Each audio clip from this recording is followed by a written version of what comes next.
Hello అందరికీ welcome to Shabana రోజువారీ రుచులు. ఈరోజు మనం కొరమేను చేపల పులుసు నెల్లూరు స్టైల్లో చేస్తున్నాము. దీనికి 2 కేజీల దాకా చేపలు తీసుకున్నాము. ముందుగా ఇది తయారు చేసే విధానం: ఒక బౌల్లో చేప ముక్కలు నీట్గా చేసుకొని శుభ్రంగా కడుక్కొని బౌల్లోకి తీసుకున్న తర్వాత దాంట్లో తగినంత కల్లుప్పు వేసుకోవాలి, మీ రుచికి తగినంతగా. తర్వాత 4 టమాటాలు దాకా తీసుకొని స్క్వీజ్ చేసుకొని ఆ టమాటాలు కూడా అందులోనే వేసుకొని, తర్వాత తగినంత పసుపు, తగినంత దానికి కారం కొంచెం ఎక్కువే పడుతుంది చేపల కూరలో, మీరు చూసుకొని వేసుకోండి. దాని తర్వాత దాంట్లోనే ధనియాల పొడి కూడా వేసి ఈ మిశ్రమాన్ని బాగా చేప ముక్కలకు పట్టేటట్టు బాగా కలుపుకోవాలి. ఒక 2-3 నిమిషాల దాకా బాగా మసాజ్ చేసుకొని ఈ చేప ముక్కల్ని బాగా కలుపుకోవాలి. ఇలా చేయటం వల్ల చేపల ముక్క బాగా కారం పడుతుంది, మనకు పులుసులో ఉడికినా కానీ బాగుంటుంది. ఇలాగ బాగా కలుపుకున్న తర్వాత ఇదంతా నీట్గా ఒకదాని మీద ఒకటి పేర్చుకొని నీట్గా పెట్టుకోవాలి. ఇలాగ నీట్గా కలుపుకోవాలి. ఈ విధంగా కలుపుకుంటే మనకు ఉప్పు కారం బాగా చేప ముక్కలకి పడుతుంది. ఇలా అంతా సర్దుకొని పెట్టుకోవాలి. తర్వాత దీంట్లోనే మనకి కొబ్బరి పేస్టు, ఒక ఆనియన్ వేసుకొని ఆ పేస్ట్ కూడా వేసుకోవాలి. ఇది వేయటం వల్ల మన కర్రీ బాగుంటుంది. ఇది కూడా వేసుకొని బాగా కలుపుకొని పెట్టుకోవాలి. తర్వాత మనం బౌల్ పెట్టి దాంట్లోనే మనం తిరగమాత వేసుకోవాలి. తిరగమాతలోనే మనం పచ్చిమిర్చి, ఎర్రగడ్డలు, ఆవాలు వేసుకోవాలి. ఈ పచ్చిమిర్చి దీంట్లోనే వేయటం వల్ల మనకి ఇది పులుసులో ఉడికిన తర్వాత కారం ఉండదు, తినటానికి బాగుంటుంది. ఈ తిరగమాత బాగా మనం వేయించుకోవాలి. ఎర్రగా రంగు మారేన దాకా ఆనియన్స్ బాగా వేయించుకోవాలి. తర్వాత దాంట్లోనే కరివేపాకు కూడా వేసుకోవాలి.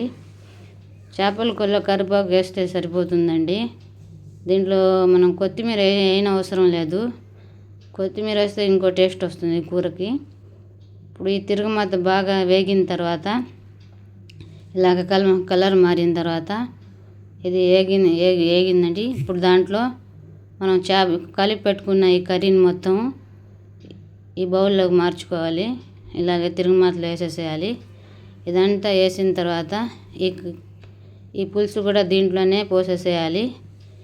ఇలాగా మనం ఇప్పుడే చేప ముక్కల్ని బాగా సర్దుకొని పెట్టుకోవాలి. తర్వాత గంటి పెట్టకూడదు. ఉడికేటప్పుడు గంటి పెడితే చేప ముక్కలు పీస్గా అయిపోతాయి.